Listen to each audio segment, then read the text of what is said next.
Olá, pessoal do 7º ano.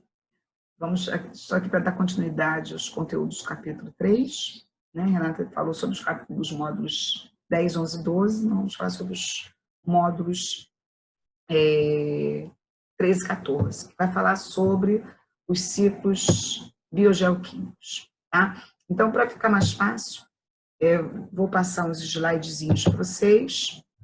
Tá? Esses slides vão ajudar um pouquinho, né, no desenrolar da aula, tá? Então, primeiro, vamos começar aqui, né? Vamos começar com o que seriam ciclos biogeoquímicos. Então, toda vez que a gente fala em ciclo, algo cíclico, algo se repete, tá? Então, esses ciclos que nós vamos falar são ciclos que se repetem.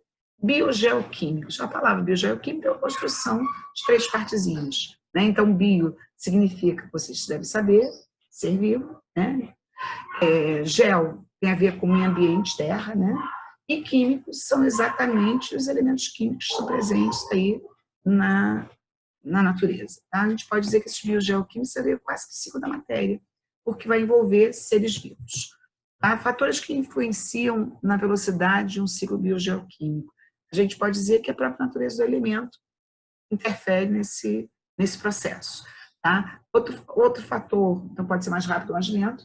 Outro fator seria a taxa de crescimento dos seres vivos, processo de decomposição, como esse ciclo biogeoquímico tem a ver com os seres vivos, tá? Esse processo de decomposição também vai interferir nesse processo cíclico.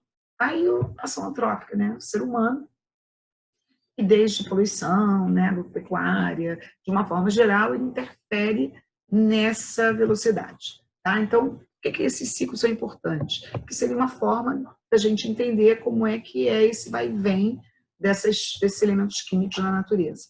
Tá? Então, alguns elementos são essenciais para os seres vivos e, se usássemos e não houvesse uma reposição, poderia ocasionar, inclusive, a extinção das espécies.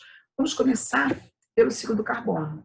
Tá? Então, o carbono, que vem do latim carvão, é um dos elementos químicos mais importantes para os seres vivos. Vamos continuar falando muito sobre o ciclo do carbono, né? Porque quando a gente fala em fotossíntese, a gente está associando ao ciclo do carbono, quando a gente fala em respiração, a gente está associando ao ciclo do carbono, aí, principalmente porque o carbono ele faz parte das substâncias que a gente chama orgânicas, né? Que estariam presentes no caso dos organismos. E os carboidratos, por exemplo, são substâncias orgânicas que contêm carbono.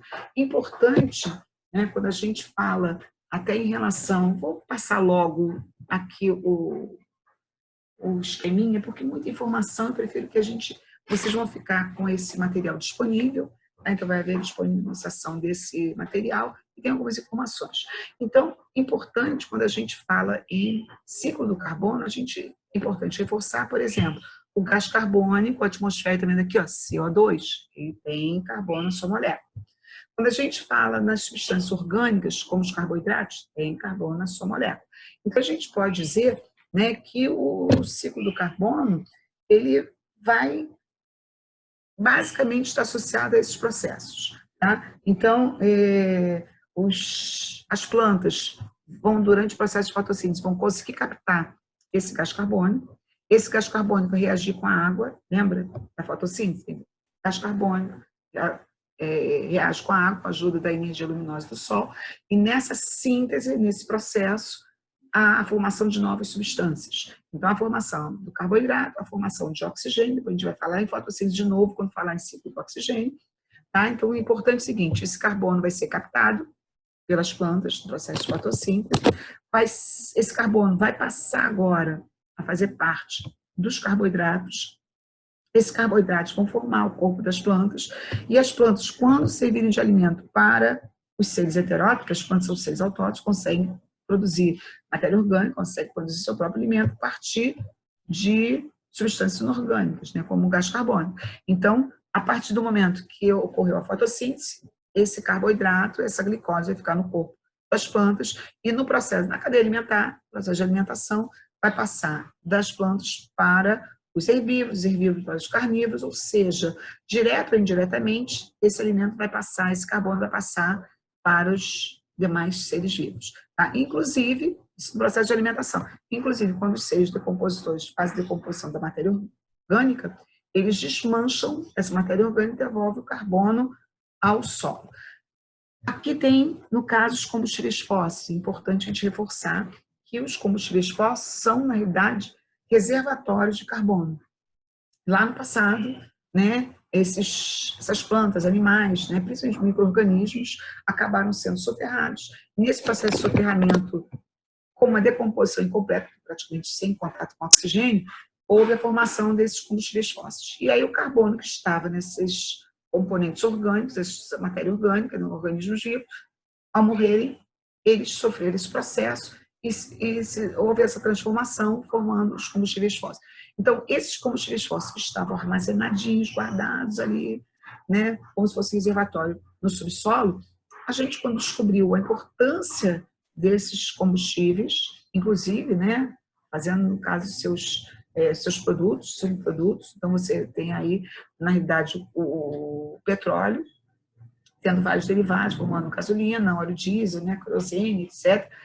Todos esses são hidrocarbonetos, contêm carbono, inclusive hidrogênio. Mas que esses materiais, quando sofrem processo de combustão, de queima, eles liberam aquele carbono que estava armazenado no corpo e aí vão liberar o gás carbônico para a atmosfera.